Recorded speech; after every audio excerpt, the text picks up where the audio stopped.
अस्सलाम वालेकुम, मैं हूं रेहान तारिक और आप देख रहे हैं दस्तक। गुज़श्ता रोज से सोशल मीडिया और व्हाट्सएप ग्रुप्स में एक वीडियो बड़ी तेजी से फैलाई जा रही है।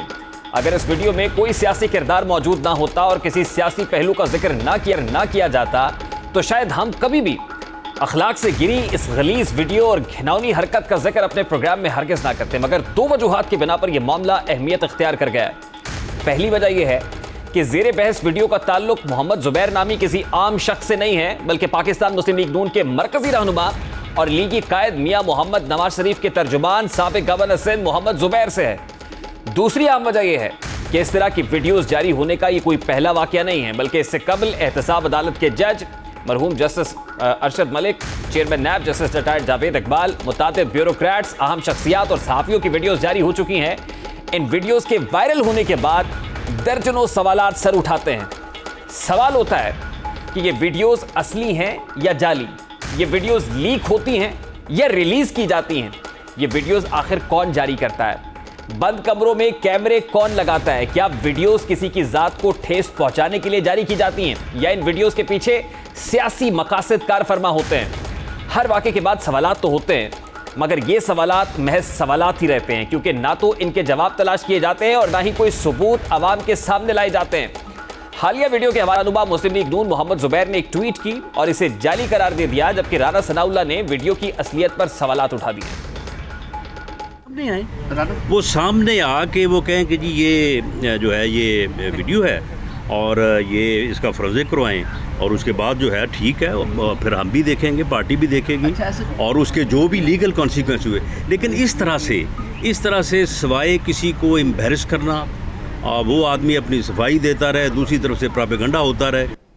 इस बहस से कतई नज़र कि ये वीडियो असली है या जाली, ये वीडियोस दर वीडियोस का खेल, यानी एक के बाद दूसरी और दूसरी के बाद तीसरी वीडियो दरअसल आग का खेल है।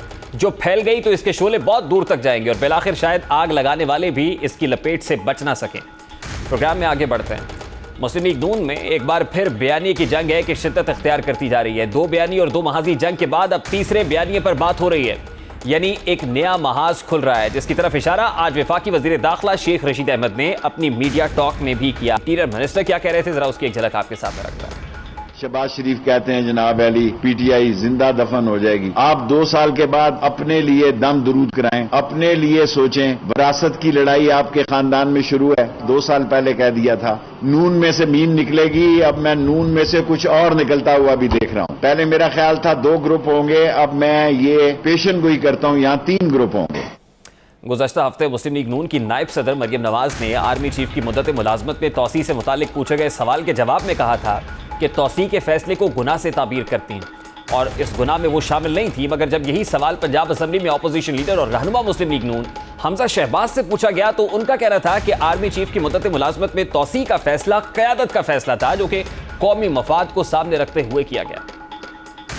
नैब के चेयरमैन की एक्सटेंशन की जब बात ऑफिशियली सामने आएगी तो हम उस पर रिएक्शन देंगे। बाकी किसी एक्सटेंशन में मैं उस गुनाह में शामिल नहीं हूँ।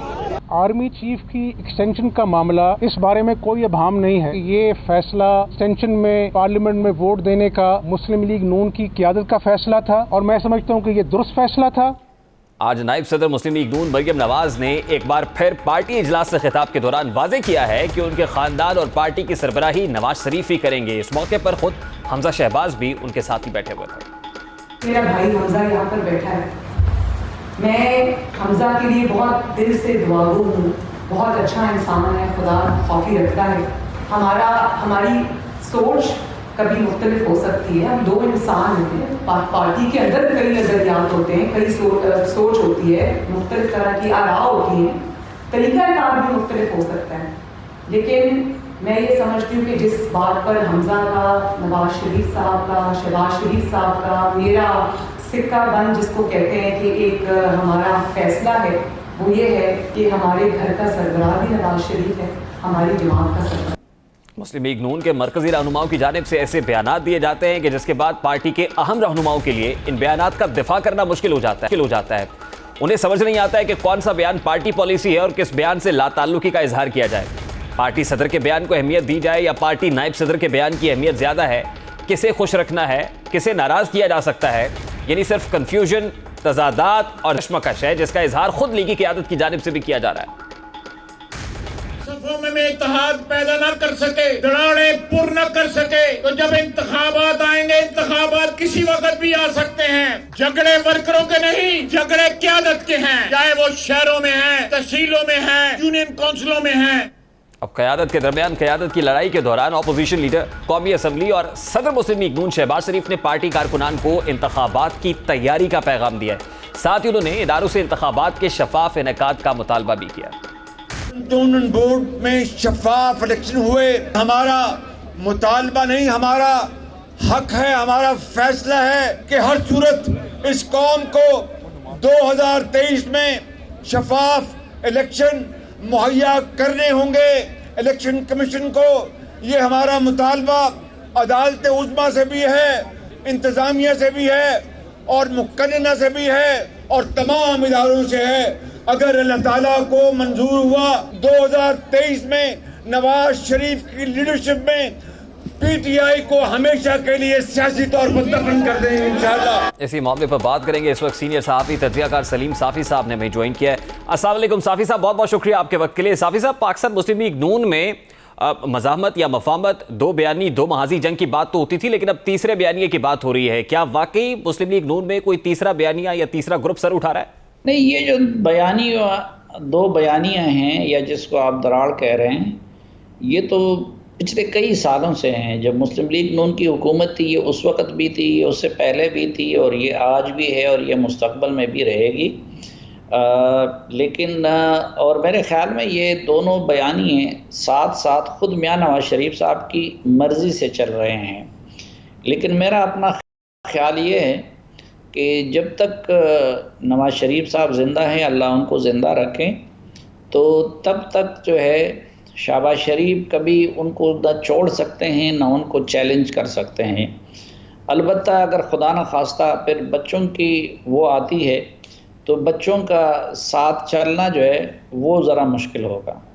सर देखिए, उस वक्त जो फैसला हुआ होगा यकीनन मियां नवाज शरीफ जो पार्टी कायद हैं उनकी मर्ज़ी के बगैर नहीं होगा, उनको एतमाद में लिया होगा और उसके बाद ये अपोजिशन लीडर ने हुकूमत के साथ ये तोसी वाले मामले पर रजामंदी का इजहार किया होगा। लेकिन उसके बाद आपने देखा कि हमजा शहबाज साहब और मरियम के दरमियान कोई तल्ख जुमलों का तबादला हुआ, कन्वीन किया मियां नवाज शरीफ साहब ने, शायद थोड़ी देर के लिए खामोश भी कराना पड़ा उन्हें मरियम नवाज साहिबा को।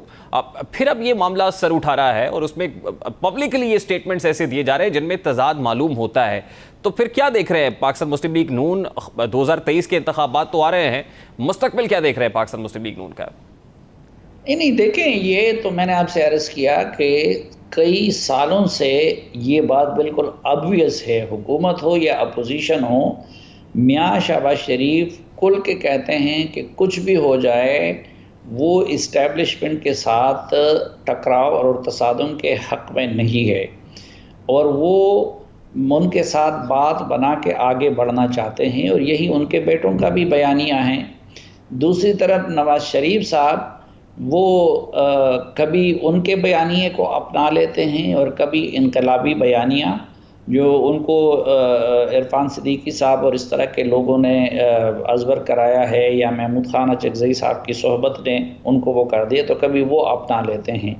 लेकिन मैं नहीं समझता कि शहबाज शरीफ साहब कोई भी काम वो उनकी मर्ज़ी के ख़िलाफ़ कर रहे हैं। ये मियां नवाज शरीफ साहब की पहले से ये मुझे स्ट्रेटजी लगती है कि वो दोनों बयानियों को साथ साथ चला रहे हैं और उनका ये ख़्याल है कि जिस भी बयानिए का नतीजा निकला तो वो उसको अपना लेंगे। सवाल ये है कि क्या मियां शहबाज शरीफ साहब को मैंने या आपने पार्टी का सदर बनाया हुआ है? क्या हमजा शहबाज साहब को अपोजिशन लीडर मैंने या आपने बनाया हुआ है? वो भी तो उसी मियां नवाज शरीफ साहब ही ने बनाया हुआ है ना।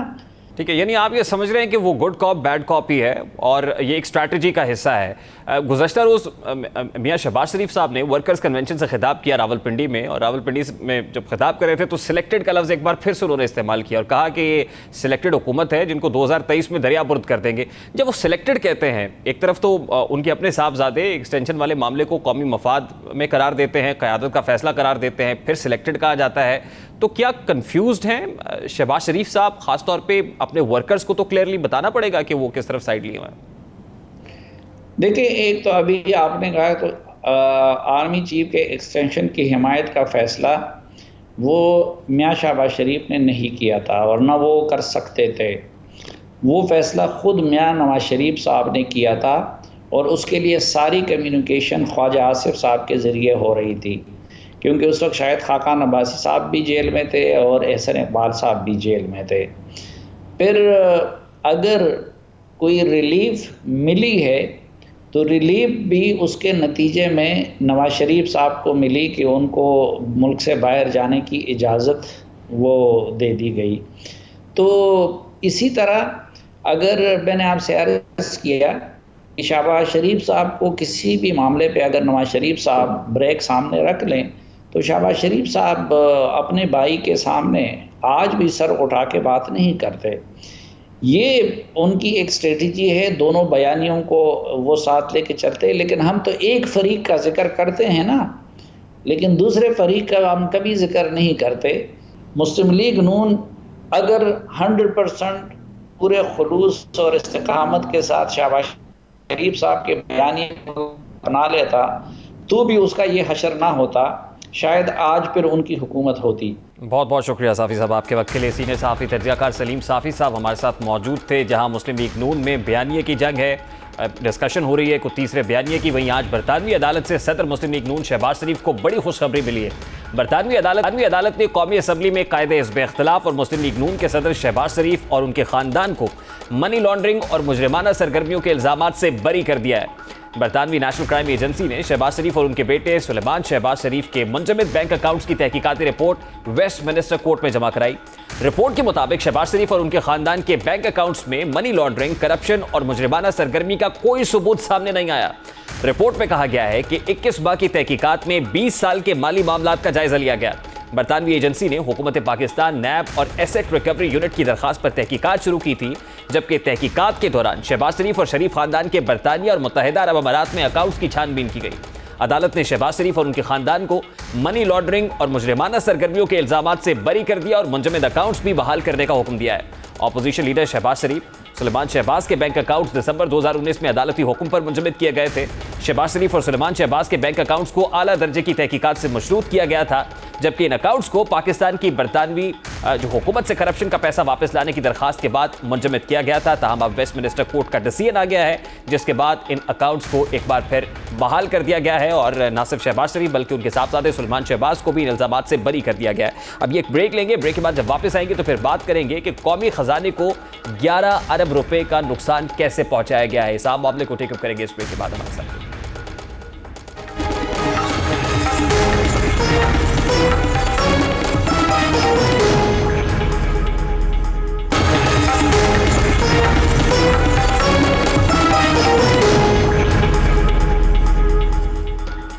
Welcome back. पाकिस्तान तहरीक इंसाफ हुकूमत के एक और ताखीरी फैसले ने एक और तारीख रकम कर दी है। हुकूमत ने तारीख की सबसे महंगी चीनी दरामद करके नया रिकॉर्ड कायम कर दिया है, जिससे कौमी खजाने को तकरीबन 11 अरब रुपए का नुकसान पहुंचाया गया है।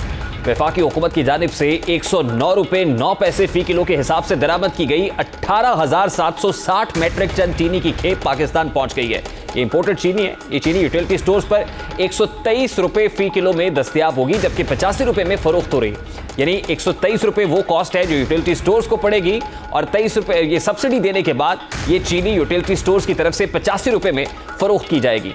अगर अखराजात को हुकूमत की जानिब से सब्सिडी देकर पूरा किया जाएगा, इस वक्त मकामी मार्केट में एक्समिल रेट 84 रुपए 75 पैसे है। यानी जो मकामी चीनी है वो 84 रुपए 75 पैसे में दस्तयाब है, जबकि रिटेल प्राइस 89 रुपए 75 पैसे है। यूं दरामद की गई चीनी एक्समिल रेट से 25 रुपए 15 पैसे जबकि रिटेल प्राइस से 33 रुपए 25 पैसे ज्यादा में यानी महंगी दस्तयाब होगी। चीनी की दरामद में ताखीर के फैसले से कौमी खजाने को भारी नुकसान भी उठाना पड़ रहा है। ये किस्सा जनवरी 2021 में उस वक्त शुरू हुआ जब इक्तिसादी राब्ता कमेटी ने 5 लाख टन चीनी दरामद करने की इजाजत दी थी। उस वक्त आलमी मंडी में चीनी 66 रुपए 88 पैसे फी किलो दस्तयाब थी। वही चीनी जो आज 109 रुपए 9 पैसे में है वो उस वक्त 66 रुपए में दस्तयाब थी। हुकूमत का दावा था कि मुल्क में चीनी वाफर मिकदार में मौजूद है। हुकूमत ने क्रशिंग सीजन की बुनियाद पर दावा किया कि चीनी का बहरान पैदा नहीं होगा, लेकिन उस वक्त पाकिस्तान के पास जो वाफर चीनी बताई जा रही थी, इस वक्त चीनी सिर्फ अक्टूबर तक की रह गई है। यानी सिर्फ अक्टूबर तक के महीने में हमारे पास चीनी 10 अक्टूबर के इख्तिताम पर मुल्क में चीनी का बहरान पैदा होने का खदशा है, जिसको खत्म करने के लिए हुकूमत की जानिब से हंगामी बुनियादों पर 2 लाख टन चीनी दरामद की गई है। 26 जून को ट्रेडिंग कॉरपोरेशन ने 526.81 डॉलर फी टन के हिसाब से 1 लाख टन चीनी दरामद करने की पेशकश मंजूर की। उस वक्त मुल्क में डॉलर की कीमत 162 रुपए थी। यूं 1 लाख टन चीनी 89 रुपए 56 पैसे पर पाकिस्तान को पोर्ट कासिम पर दस्तयाब हुई। यानी जनवरी में 66 रुपए फी किलो मिलने वाली चीनी पाकिस्तान आने तक 23 रुपए फी किलो महंगी हो चुकी थी। यूं इस ताखीरी फैसले से अब ये जो तारीखी फैसला बन गया है, कौमी खजाने को 2 अरब 30 करोड़ रुपए का नुकसान उठाना पड़ा।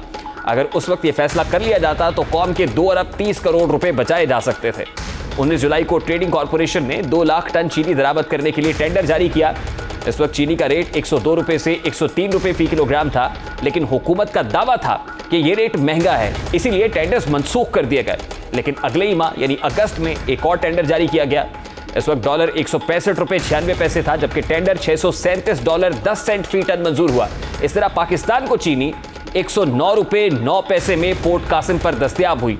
यूं इस तीसरे टेंडर में मुल्क को 8 अरब 60 करोड़ का टीका लगाया गया।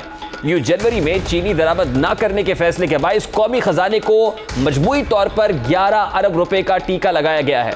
अगर यह फैसला बर वक्त कर लिया जाता, कौम के 11 अरब रुपए बचाए जा सकते थे। यही नहीं है, बल्कि चीनी की सब्सिडी के मद में 7 अरब 40 करोड़ रुपए भी अदा करना पड़ेंगे। यानी वो जो महंगी चीनी इंपोर्ट की जा रही है, यूटिलिटी स्टोर उसको सब्सिडाइज चीनी के तौर पर आम आदमी तक पहुंचाएगा, तो उसमें जो सब्सिडी देनी पड़ेगी वो नुकसान भी उठाना पड़ेगा। इस ताखीर के खिलाफ इक्तिसादी राब्ता कमेटी ने कमेटी बनाने का इशारा दिया है कि इसको प्रॉब किया जाएगा, इन्वेस्टिगेट किया जाएगा ये ताखीर क्यों हुई है ट्रेडिंग कॉरपोरेशन ऑफ पाकिस्तान की जानिब से। कमेटी को ECC और वफाकी काबीना के फैसले के बाद फौरन दरामद के जरिए चीनी की अदम खरीदारी की वजूहात का जायजा लेने का काम सौंपा गया है। कमेटी को चीनी की दरामद के टेंडर्स को खत्म करने की वजूहात की तहकीकात करने और चीनी की दरामद में ताखीर की वजह से होने वाले माली नुकसान का भी जायजा लेने का काम दिया गया है। गुज़श्ता 3 बरस से हुकूमत के ताखीरी फैसलों से कौमी खजाने को अरबों डॉलर्स का नुकसान हो चुका है। चीनी के मामले पर 1 साल कबल ही वज़ीर आज़म अपनी टीम को मुबारकबाद दे रहे थे, जब क्रशिंग सीजन के बायस मुल्क में चीनी की कीमत कम हुई थी, जबकि अवाम को बार बार सस्ती चीनी होने की खुशखबरी सुनाई जाती रही है। पाकिस्तान तहरीक इंसाफ गुज़श्ता 3 बरस से बद इंतज़ामी और ताखीर से फैसलों का शिकार कर रही है, यानी फैसले ताखीर से हो रहे हैं। ऐसी ताखीरी हरबों का शिकार रही है खुद हुकूमत। सवाल यह है कि सस्ती चीनी का क्रेडिट लेने वाले वज़ीर आज़म महंगी चीनी पर कोई सज़ा तजवीज़ करेंगे? ट्रेडिंग कॉरपोरेशन की इजाजत के बावजूद अगस्त में किए जाने वाला टेंडर क्यों मनसूख हुआ? जब ECC की तरफ से मंजूरी हो गई थी तो ट्रेडिंग कॉरपोरेशन ऑफ पाकिस्तान ने लैतोलाल से काम क्यों लिया? सस्ती चीनी की बजाय महंगी खरीद कर कौमी खजाने को अरबों रुपए का क्यों नुकसान पहुंचाया गया? ज़राई इजलास दरामद करने वाला मुल्क चीनी दरामद करने पर मजबूर क्यों हो गया है? वो जो एक्सपोर्ट होनी चाहिए थी वो इंपोर्ट की जा रही हैं। यकीन दहानियों के बावजूद अशिया खुरोनोश महंगी क्यों हो रही हैं? सवाल तो ये भी है कि क्या यूटिलिटी स्टोर्स पूरे मुल्क की आवाम की ज़रूरत पूरी कर सकेंगे? PTI हुकूमत के गुज़श्ता 3 साल में चीनी की कीमतें बढ़ाई गई, जिससे शुगर माफिया ने 230 अरब रुपए का इजाफी मुनाफा कमाया, जिससे न सिर्फ आवाम को महंगाई की सूरत में अजाब भुगतना पड़ा, बल्कि कौमी खजाने को भी नुकसान पहुंचाया गया।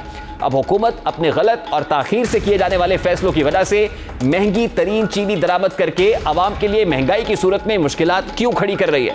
ताखीरी फैसलों के नताइज और असरात पर भी बात करेंगे। यकीनन ये सूरत हाल बड़ी देगरगू है। जब चीनी 109 रुपए 9 पैसे में इंपोर्ट की जाएगी तो फिर आवाम को यूटिलिटी स्टोर्स पर तो 85 रुपए में देने का वादा किया गया है सब्सिडी देने के लिए, लेकिन ओपन मार्केट में ये चीनी कितने में दस्तयाब होगी, इस पर एक सवालिया निशान। अभी एक ब्रेक लेंगे और ब्रेक के बाद जब वापस आएंगे तो फिर बात करेंगे कि कराची सर्कुलर रेलवे का ख्वाब कब शर्मिंदा ताबीर होगा। आज वज़ीर आज़म ने ग्राउंड ब्रेकिंग सेरेमनी से खिताब तो किया है, लेकिन क्या इंप्लीमेंट भी हो सकेगा यह मंसूबा, इस पर बात करेंगे इस ब्रेक के बाद हमारे साथ।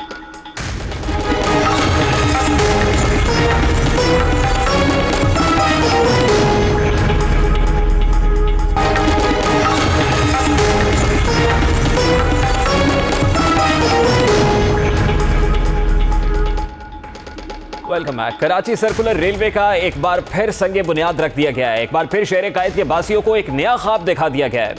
कराची सर्कुलर रेलवे, जिसकी बहाली का काम गुज़श्ता दौरे हुकूमत में शुरू हुआ, उसी मंसूबे की बहाली को पाए तकमील तक पहुंचाने के लिए एक नया नाम दे दिया गया है। आज वजीर आजम इमरान खान ने 207 अरब रुपए के कराची सर्कुलर रेलवे का संग बुनियाद रखा है। 29 किलोमीटर तवील 16 स्टेशन पर मुहित ट्रैक पर बिजली से चलने वाली 4 कोचेस पर मुश्तमिल ऑटोमेटिक कंडीशन ट्रेनें चलाई जाएंगी। इस हवाले से आज वजीर आजम इमरान खान क्या कह रहे थे, सबसे पहले उसकी एक झलक आपके सामने रखता है। बड़ा ओकेजन है कि KCR की आज हम ग्राउंड ब्रेकिंग कर रहे हैं। ये बहुत इंपॉर्टेंट सिर्फ कराची के लिए नहीं प्लान, ये सारे पाकिस्तान के लिए। इसका जो फायदा है वो सारे पाकिस्तान को होगा। कराची वो शहर है जो कि सारी दुनिया में से इन्वेस्टमेंट खींच सकता है। वज़ीर आज़म इमरान खान इस ट्रैक से मुताल्लिक क्या कह रहे थे, उसकी झलक आपने देखी है। ख्वाजा साद रफ़ीक के दौरे हुकूमत में शुरू किए गए इस मंसूबे का इफ्तिताह 19 नवंबर 2020 में उस वक्त के वज़ीर रेलवे शेख रशीद अहमद ने सुप्रीम कोर्ट के हुक्म पर किया था। वज़ीर आज़म पाकिस्तान इमरान खान ने एक बार फिर मंसूबे को पाए तकमील तक पहुँचाने का अहद किया है, मगर शहर कायद के बासी सवाल करते हैं कि लाहौर और पिंडी मेट्रो एक बरस से कम अरसे में मुकम्मल हो सकती हैं, तो कराची ग्रीन लाइन मंसूबा 6 साल में भी मुकम्मल क्यों नहीं हो सका? अगर पेशावर मेट्रो और लाहौर ऑरेंज लाइन मंसूबे महीनों में पाए तकमील तक पहुंच सकते हैं, तो कराची सर्कुलर रेलवे पर ट्रेन चलने का ख्वाब पूरा क्यों नहीं हो रहा है? कराची के ट्रांसपोर्ट मसाइल के हल में रुकावट कौन है? कराची सर्कुलर रेलवे मंसूबा किस दौरे हुकूमत का है? मंसूबे की तकमील में रखना कौन डाल रहा है? कौन है जो फलाई मंसूबों को मफाद की भीड़ चढ़ा रहा है? 2 बरस में 49 खरब 60 अरब टैक्स देने वाला कराची महरूमी का शिकार क्यों है? शहर कायद, वफाक, सिंध और बल्दिया के माबैन शटल कॉक क्यों बना हुआ है? क्या कराची के शहरियों के ट्रांसपोर्ट मसाइल दूर हो सकते हैं? शहर कायद के गिर्द दायरे की शक्ल में यह मंसूबा 1964 में शुरू होकर 1969 में पाए तकमील को पहुंचा, जिसे 30 बरस बाद यानी 1999 में बंद कर दिया गया। सर्कुलर रेलवे का ट्रैक बंद होने के बाद कब्जा माफिया ने रेलवे लाइन के इर्द गिर्द बेशतर जमीनों पर गैर कानूनी तजावुजात तामीर कर ली। 2006 में KCR मंसूबे को दोबारा शुरू करने के लिए जापान एक्सटर्नल ट्रेड ऑर्गेनाइजेशन जायका ने एक फिजिबिलिटी रिपोर्ट तैयार की और मंसूबे की बहाली के लिए जायका जापान इंटरनेशनल कोऑपरेशन एजेंसी ने $2,827 मिलियन का कर्जा 40 साल के लिए सिर्फ 4% सूद पर फराहम करना था। 2 साल तक चलने वाले सर्वे में मंसूबे में हायल सबसे बड़ी रुकावट रेलवे ट्रैक के इर्द गिर्द जमीनों पर कब्जा करार दिया गया और बात सर्वे से आगे नहीं बढ़ सकी। इसके बाद कई बार कराची सर्कुलर रेलवे की बहाली के फैसले किए गए। साबिक वजीर रेलवे ख्वाजा साद रफीक ने अपनी वजारत रेलवे के दौर में KCR की बहाली की भरपूर कोशिश की, लेकिन हुकूमत सिंध से जारी कशमकश की वजह से KCR की बहाली का मंसूबा एक बार फिर खटाई में पड़ गया। इस वक्त वफाक में नून लीग जबकि अब तहरीक इंसाफ है, मगर दोनों बार सूबे में पीपल्स पार्टी की हुकूमत रही। सवाल यह है, क्या वफाक और सिंध की लड़ाई में कराची की आवाम एक बार फिर पिसेगी? क्या कराची सर्कुलर रेलवे का मंसूबा इफ्तिताह से आगे बढ़ पाएगा? क्या सिंध हुकूमत वफाक का प्रोजेक्ट मुकम्मल करने में ताउन करेगी? KCR का ट्रैक कैसे क्लियर होगा? क्या कराची के आवाम के लिए वफाक और सिंध एक पेज पर आ सकेंगे? आज वजीर आजम पाकिस्तान इमरान खान ने वजीर आला सिंध को एक मिलकर काम करने की दावत दे दी। पॉलिटिकल डिफरेंसेस के बावजूद हमें मुल्क की खातिर, सिंध की खातिर हमें इसको पूरी तरह कराची में इकट्ठे मिलकर चलना पड़ेगा। चीफ मिनिस्टर सिंध बैठे हैं, मैं ये भी आपको कहूँगा कि इसको रिकंसिडर करें। जो हम ये बंडल आइलैंड का प्रोजेक्ट है, इससे सारा फायदा सिंध को है। बंडल आइलैंड जो हमारा प्रोजेक्ट है, बड़ी बाहर से इन्वेस्टमेंट आ रही है, लोग तैयार हैं बाहर से पैसे लाने के लिए पाकिस्तान में। कराची के आवाम को 2 दहाइयों से कराची सर्कुलर रेलवे की बहाली का ख्वाब दिखाया जा रहा है। क्या उनका ये ख्वाब पूरा होगा? क्या शहरियों को ट्रांसपोर्ट मसाइल के हल का यकीन है? इसी बारे में टीम दस्तक ने कराची के शहरियों की राय ली है। इस पर शहरी क्या कहते हैं, जरा वो भी आपके सामने रखता है। ट्रेनें चल रही हैं बगैर बताए, बगैर मामलात पे, देर सवेर, हादसा रोज़ाना। ट्रेन का मामला मेरी समझ से बालातर है कि बेशक तरक्की है या क्या है, ये तो मौजूदा बाद में पता चलेगा। बहरहाल नज़र नहीं आता बाज़ार कुछ बेहतर होता हुआ। जैसे बसेस का इन्होंने किया है, अब उसके लिए एक टाइम से उसका प्लान चल रहा था, क्योंकि उसका कोई छोटा प्लान नहीं था। अब वो कंप्लीट हुआ तब बसेस आई हैं। अगर ट्रेन का भी कुछ ऐसा होता तो ज़्यादा बेहतर होता। मैं तो कहता हूँ बहुत अच्छी बात है, ये तरक्की हमारे लिए होनी चाहिए। बाहर मुल्कों में बहुत तरक्की है, हमारे मुल्क में नहीं है। अगर इलेक्ट्रिक ट्रेन चलती है तो बहुत अच्छा, हमारे पास फ़ायदेमंद है। टाइमिंग बढ़िया होते, लेट हो जाती है, अगर वो टाइम के हिसाब से या कुछ भी फैसिलिटीज़ मिलती है तो ये बहुत अच्छा, बहुत बेहतरीन हो जाएगा काम। इससे लगता है जो ये फ़ायदा होगा, अब आगे देखते हैं। अगर चलता रहा तो मेट्रो चल रही है, ग्रीन लाइन चल रही है, वैसे ये भी चल रहे तो आवाम को फ़ायदा होगा, लेकिन मंसूबे इनके बंद हो जाते। इसी मामले पर बात करेंगे। इस वक्त पाकिस्तान पीपल्स पार्टी के रहनुमा कादिर खान मंदुखेल साहब हमारे साथ मौजूद हैं। अस्सलाम वालेकुम मंदुखेल साहब, बहुत बहुत शुक्रिया आपके वक्त के लिए। सबसे पहले तो ये कहेगा कि आज वज़ीर आज़म इमरान खान ने सिंध हुकूमत को सिंध के मसाइल हल करने के लिए साथ चलने की दावत दी है। क्या पाकिस्तान पीपल्स पार्टी यानी सिंध हुकूमत इस दावत को कबूल करती है? पहले तो मैं वज़ीर आज़म साहब को सिंध आने पर खुशामदीद कहता हूँ और शुक्र अल्हम्दुलिल्लाह कि उसको सिंध भी याद आ गया है और सिंध का भी वो वज़ीर आज़म है, वरना पहले तो मानने को तैयार नहीं था। और फिर रेलवे, कराची सर्कल रेलवे की जो आपने बात की है, ये अभी पिछले दिनों में सिंध हुकूमत ने जब डिमांड की तब जाके उन्होंने कराची सर्कल रेलवे को C-PAC में डलवाया और इस पे काम शुरू किया है। तो आगे सिंध को साथ ले कदम बढ़ाओ, मगर उस कदम को, हमारी सफर को उन्होंने गलत रंग दे दिए और ये कहा गया कि नारो मांग रहे। आज तो आपके 3 साल गुजर गए, चौथे साल में दाखिल हो गए, अब तो चुप हो जाओ, अब तो काम करो। अब तो वो जो आपने कदम तो बढ़ाया इमरान खान साहब ने। आज तो उन्होंने वजीर आला सिंध जो वहां पर बैठे थे उन्हें मुखातिब करते हुए कहा कि आइए बंडल आइलैंड के मंसूबे पर भी मिलकर काम करते हैं। पहले ग्रीन लाइन बस सर्विस के लिए 40 बसें कराची पहुंची हैं, अब कराची सर्कुलर रेलवे का जो है वो ग्राउंड ब्रेकिंग सेरेमनी से उन्होंने खिताब किया है। तो कदम तो बढ़ा दिया इमरान खान साहब ने। नहीं, उस कदम में भी मुझे शक नजर आ रही है कि जो बंडल आइलैंड का केस है वो मैंने किया था और वहाँ अटार्नी जनरल ने बाकायदा सिंध हाई कोर्ट में मेरे पिटीशन के ऊपर बाकायदा जवाब दाखिल किए। उन्होंने जवाब दाखिल कर लिए और जवाब में उसने ये कहा गया कि हमने इस तरह कोई जो ना वो ऑर्डिनेंस को हम एक्सटेंशन हमने नहीं दिया है। तो सवाल ये है कि आज की इस ऑफर में भी मुझे कुछ दाल में काला नजर आ रहा है। वो शायद बंडल आइलैंड को जो ना वो कौन समझ के नया बना रहा है ताकि उसमें वो सारी चीजें कर दे। तो मैं नहीं समझता कि सिंध हुकूमत उस पर एग्री होगी, क्योंकि सिंध बलूचिस्तान की जो साहिल है वो वफाक के अंदर नहीं आ सकते, वो सूबों का हक है और वो क्लियरली ये जो लॉज है उसमें ये लिखा हुआ है। और इसी वजह से मैंने सिंध हाई कोर्ट में पिटीशन दाखिल की और अटार्नी जनरल ने उनकी मुखालफत नहीं की और बल्कि उस जो ऑर्डिनेंस उन्होंने जारी किया था पहले, उस ऑर्डिनेंस को उन्होंने एक्सटेंड न करने की भी यकीन कराई। देखिए कादिर बंदूखेल साहब, अगर पाकिस्तान पीपल्स पार्टी वफाकी हुकूमत के अच्छे इकदामात को भी इस नज़र से देखेगी, शकूक व शुबहात पैदा करेगी, तो आपको नहीं लगता ना सिर्फ कराची बल्कि सिंध भर के आवाम को इसका नुकसान पहुंचेगा?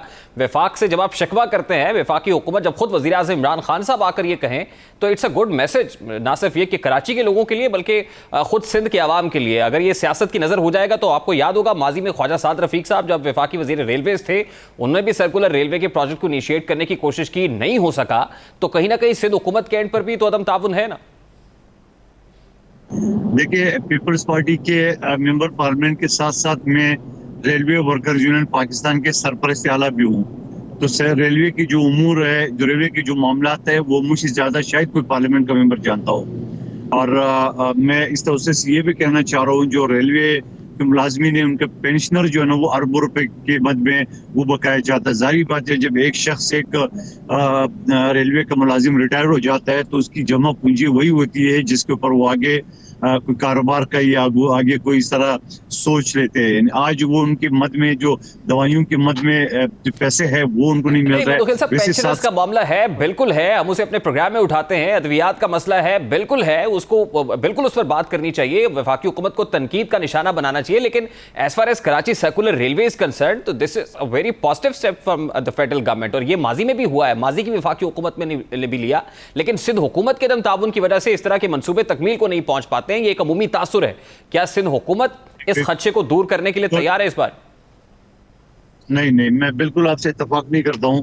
जब वो सिंध हुकूमत को पाकिस्तान का हिस्सा ही नहीं समझते हैं, जब वो सिंध हुकूमत सिंध आते हुए वो वज़ीर आला को किसी को दावत ही नहीं देते हैं, तो आप मुझे बताएं कि आज 3 साल बाद, चौथे साल में दाखिल होने के बाद उनको सिंध याद आया। तो मैंने तो शुरुआत में इसको खुशामदीद कहा कि शुक्र है अल्हम्दुलिल्लाह, हमें भी तो उन्होंने अपना एक हिस्सा समझा। और इस मंदूखेल साहब, आपको 162 अरब रुपए का पैकेज याद हो या 1100 अरब रुपए का कराची ट्रांसफॉर्मेशन प्लान पैकेज याद हो, उसके बाद अभी तो हालिया ग्रीन लाइन बसेस वाला मामला है, उसके बाद जो फायर ब्रिगेड की गाड़ियां वहां पर पहुंची वो वफाकी हुकूमत के ताउन से पहुंची। बंडल आइलैंड बनाने की बात करते हैं, वफाकी हुकूमत कर रही है। कराची सर्कुलर रेलवे वफाकी हुकूमत बात कर रही है।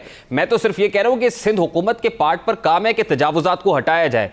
क्या आप लोग तजावुजात को हटाएंगे? आज भी सिंध हाई कोर्ट के बड़े सख्त रिमार्क्स हैं। ये तजावुजात ऑलरेडी हटा चुके हैं, जो सिंध हुकूमत है पुलिस के जरिए या दूसरे अदारों के जरिए या रेलवे पुलिस के जरिए, वो सारी चीजें तो हो चुकी है। सवाल ये है, आपने 2-3 चीजें साथ मुझे ये भी याद दिलाई। 1100 अरब पे जो उन्होंने बात की है, आज सुबह मैं गवर्नर सिंध को किसी टीवी चैनल पे देख रहा था तो वो बता रहा था हमने 35 अरब रुपए खर्च किए है। तो जनाब 35 अरब 1100 अरब से निकाल दे तो पीछे कितने रहते हैं, तो आप खुद हिसाब लगा ले। तो अब वो 3 साल बाद भी आपने 35 अरब खर्च किए, आगे आपकी नियत पे मैं शक के अलावा मैं क्या कर सकता हूँ। चलो मैं नहीं करता हूँ, हम तो खुश है कि चलो सही है 2 पैसे अगर सिंध में आता है आवाम के लिए, चाहे वो पीटीआई के प्लेटफॉर्म से क्यों हो, हम तो उसको खुशामदीद कहते हैं, मगर आप खुदारा सिंध को अपना हिस्सा तो समझे। आप दुरुस्त फरमा रहे हैं कि नवाज शरीफ साहब के दौर के प्रोजेक्ट्स है, लेकिन इनकी एग्जीक्यूशन अधूरी थी, एग्जीक्यूट होना बहुत जरूरी था। आपको लग रहा है कि वो ग्रीन लाइन बस सर्विस हो या कराची सर्कुलर रेलवे हो, अब ये मंसूबे पाए तकमील को पहुंचेंगे और इनके समरात आवाम तक पहुंचेंगे? नवाज शरीफ साहब की हुकूमत खत्म होते हुए कितना अर्सा हो गया? 3 साल। और उस 3 साल में भी उनके वक्त में रोड ऑलरेडी कंप्लीट थी और 2-3 ब्रिजेस रहती थी और बसें रहती थी। तो आप मुझे बताएं कि 3 साल में उन्होंने सिर्फ 40 बसें और 3 ब्रिजेस बनाए, तो फिर मैं क्या कहूँगा? कुछ नहीं कहूँगा। आप खुद समझदार है कि इस प्रोजेक्ट को 2018 में मुकम्मल होना था, 2018 से लेट हो गया, जिसके 3 ब्रिजेस रह गए थे। उसके बाद 2018 से आज 2021 भी खत्म होने को है, तो 3 साल ज्यादा हो गए। तो 3 साल में ये 40 बसें आ गई, ये बड़ा कारनामा हो गया। और उस 40 बसें भी ये रोड पे नहीं ला सकेंगे, इस वजह से कि इनके लिए उन्होंने ड्राइवर अपॉइंट करना है। और फिर उसके अलावा 40 बसें ये मजीद बता रहे हैं जब वो आएंगे तब जाके ये मुकम्मल होगा। बहुत शुक्रिया कादिर मंदोखेल साहब, पाकिस्तान पीपल्स पार्टी के रहनुमा हमारे साथ मौजूद थे। अभी एक ब्रेक लेंगे। कराची से डी चौक तक तलबा सरापा एहतजाज क्यों है, इस मामले को उठाएंगे इस ब्रेक के बाद हमारे साथ।